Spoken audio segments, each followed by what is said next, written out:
कहते हैं कि बेटियों की आवाज़ को जब परवाज़ मिलती है तो शुरू होता है कामयाबी का एक सुहाना सफ़र। बेटियां अलग अलग क्षेत्र में अपनी कामयाबी का डंका जो है, अपनी कामयाबी के झंडे को, पताके को हमेशा बुलंद किया है।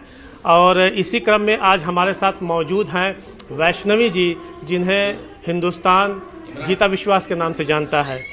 और अगर आदमी संघर्षों की गाथा अपनी लिखता है तो उसका कर्म उस पर रंग चढ़ के बोलता है, उसका मान बढ़ता है। लेकिन मान पर शक्ति तभी चढ़ती है जब संघर्ष के दायरे जो है अपने लिमिट से बाहर हों। तो आप इस वक्त मऊ उत्तर प्रदेश के, पूर्वी उत्तर प्रदेश के मऊ जनपद के चिरैयाकोट नगर पंचायत में पीकेएस पब्लिक स्कूल में एक उसके 17वें एनुअल फंक्शन के मौके पर यहाँ पे शामिल होने आई थी। और हम उनसे बस कुछ सवालात करेंगे। मैम, इस प्रोग्राम के बारे में, इस स्कूल के बारे में और मैनेजर के बारे में क्या पूछो। मैं आपसे कुछ बोलना चाहती हूँ। इसको छोड़िए, मैं आपसे कुछ बोलना चाहती हूँ। आप लोग इतनी अच्छी हिंदी कैसे बोल लेते हो? अरे ये आपकी नज़रों का जादू होगा। आपने सुना होगा कि लोग कहते हैं कि हमें अंग्रेज़ी सीखना है, अंग्रेज़ी सीखना है। मुझे आपकी हिंदी सीखनी है। Thank you. जो मुंबईया हिंदी आती है हमें, मुझे आपकी हिंदी सीखनी है। खैर, आप क्या कहना चाहेंगे यहाँ के? मैं सच कह रही हूँ, जिस तरह की मेहमान नवाजी और हॉस्पिटैलिटी, प्यार, अपनापन और एक जो सम्मान मिला है, ये मुझे कहीं भी जाकर ऐसा फील नहीं हुआ। जिस तरह का यहाँ आकर मुझे जो मान सम्मान और जो अपनापन फील हुआ है, जो मेहमान नवाजी फील हुई है, सही मायने में वो जो कहते हैं कि लखनऊ की मेहमान नवाजी, वो मैंने यहाँ पर आके फ़ील की है अपने मऊ में। और बच्चे और ये जो पूरे स्कूल का जो माहौल है, मैंने इतना पैशन का किसी स्कूल में नहीं देखा। कला को लेके, कला के प्रदर्शन को लेके और प्रतिभा को लेके, हुनर को लेके, टीचर्स से लेके सारे जो हैं, मतलब जो चेयरमैन से लेके जो परवेज़ जी हैं, फिर अपने दानिश जी हैं, यूनस जी हैं, सब के सब, और प्रिंसिपल जी जो हैं सुनीता सपना सिंह जी, सब मिल के इन्होंने, और सारे टीचर्स, पूरी फ्रैटर्निटी जो है टीचर्स की, सब ने मिल के इतना अच्छा एक प्रदर्शन किया है। बच्चों को इतना अच्छा मंच दिया है, बच्चों ने इतना अच्छा किया। I can not tell you कितनी क्रिएटिविटी थी। हर एक जो प्रेजेंटेशन था, उसमें एक प्रेजेंटेशन दूसरे प्रेजेंटेशन से अलग था।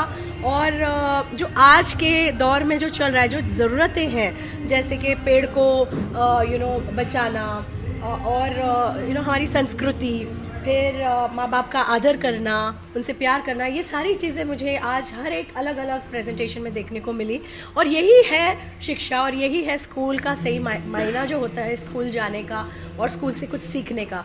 तो आई फील के पीकेएस पब्लिक स्कूल हर चीज़ में नंबर 1 है और खरा उतरता है।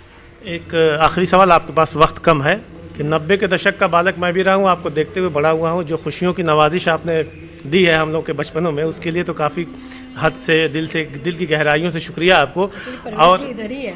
और आपकी देश की आधी आबादी से ताल्लुक़ रखती हैं। स्पेशली महिलाओं के लिए, बेटियों के लिए आपका क्या संदेश हो? बेटी बचाओ, बेटी पढ़ाओ, ये तो है ही। ये नारा सब लोग लगाते हैं, लेकिन सही मायने में बेटियां क्या होती है? बेटियां वो होती है जो बुढ़ापे में एक्चुअली माँ बाप का सहारा होती है। बेटियां वो होती है जो बाकी सारी दुनिया माँ बाप को भूल जाए, लेकिन बेटियां अपने माँ बाप को कभी नहीं भूलती। तो बेटियों को हमें कभी नज़रअंदाज नहीं करना चाहिए। और उन्हें, मतलब आज मैं भी मेरी मॉम के साथ हूँ, मेरी माँ शादी के बाद भी हमारे साथ ही रहती हैं, क्योंकि मेरे डैड नहीं है ना, मेरा कोई भाई है, तो मैं और मेरी सिस्टर ही मम्मी को हमारे साथ में रखते हैं। तो आई थिंक कि बेटियों को हमें कभी भी छोटा नहीं सोचना चाहिए। उन्हें पूरी शिक्षा देनी चाहिए जैसे एक बेटे को देते हैं, और वही आदर और वही प्रेम देना चाहिए। और अगर बेटियां आगे बढ़ेंगी तो पूरा देश आगे बढ़ेगा और बच्चों का भविष्य भी बनेगा। एक लास्ट सवाल मैंने रज़ा मुराद साहब से भी पूछा, ज़रूरत भी है, क्योंकि आप एक मजबूत हस्ताक्षर हैं अपने क्षेत्र की। जैसे देश में जो चल रहा, रंगों के हिसाब से राजनीति हो रही है, काफ़ी जो है अनप्लीजेंट चीज़ें चल रही हैं देश में, रंगों के हिसाब से राजनीति हो रही है, आप समझते हैं कि हरा रंग, भगवा रंग, ये तमाम चीज़ें। ऐसे माहौल में आप देश को, देशवासियों को और क्षेत्रवासियों को अपने स्तर से क्या संदेश देना चाहेंगे? मैंने हरा रंग भी पहना हाल ही में, और मैंने वो क्या कौन सा रंग कहा आपने? भगवा। भगवा रंग भी पहना है। मेरे हिसाब से हरा रंग भी परमेश्वर ने बनाया है, और भगवा रंग भी परमेश्वर ने बनाया है, किसी इंसान ने नहीं बनाया है। कोई रंग किसी की जागीर नहीं है, और वो जिस खुदा ने और जिस भगवान ने हमें बनाया, परमेश्वर ने, वो उसका रंग है। और मैं हर रंग को रिस्पेक्ट करती हूँ, और सबके अपनी अपनी सोच है, सबके अपने अपने विश्वास है, सब अपने अपने रास्ते पे चलते हैं। सबको एक दूसरे का आदर करना चाहिए, हर एक दूसरे को स्पेस देना चाहिए। इसी में देश की तरक्की, कोई किसी से बड़ा या छोटा नहीं है, और हमारे देश का यही सबसे बड़ी ताकत रही है कि हम सब एकजुट होकर रहें, मिलजुल कर रहें और प्रेम से रहें। बहुत बहुत शुक्रिया मैम, बहुत बहुत शुक्रिया, थैंक यू।